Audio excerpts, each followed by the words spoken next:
ఈ నేపథ్యంలో మనం ఈ రెండు ప్రధానమైన డాక్యుమెంట్స్ని పరిశీలించి చూడాలి. 2000 సంవత్సరంలో వచ్చిన వ్యవసాయ విధానం, 2007లో వచ్చిన రైతుల విధానం లేదా రైతాంగ విధానం, ఈ రెండింటిని ఇప్పుడు మనం చర్చించుకుందాం. ఇక రెండవ లక్ష్యం ఏంటంటే WTO ఒప్పంద నేపథ్యం.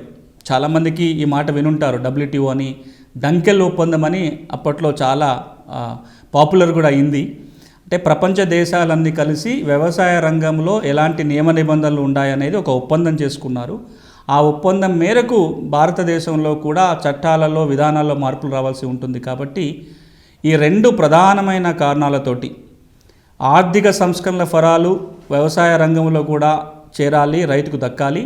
WTOతో కుదుర్చుకున్న ఒప్పందం ఏదైతే ఉందో ఆ మేరకు సంస్కరణలు తీసుకురావాలి అనే ఒక ఉద్దేశంతో అప్పటి వాజ్పేయి ప్రభుత్వం, అప్పుడు ప్రధానమంత్రిగా వాజ్పేయి గారు ఉండేవారు, వారి హయాంలో 2000 సంవత్సరంలో జాతీయ వ్యవసాయ విధానాన్ని తీసుకొచ్చారు. ఈ వ్యవసాయ విధానం యొక్క ప్రధాన లక్ష్యాలు ఏంటంటే, మొట్టమొదటిది వ్యవసాయ రంగం 4% వృద్ధి రేటుని అందుకోవాలి అనేది ప్రాథమిక లక్ష్యంగా పెట్టుకున్నారు. ఏటేటా వ్యవసాయ రంగంలో వృద్ధి రేటు కనీసం 4% ఉండాలి, 4% లేదా అంతకంటే ఎక్కువ వృద్ధి రేటుని సాధించాలి అనేది మొట్టమొదటి లక్ష్యం ఈ వ్యవసాయ విధానానికి.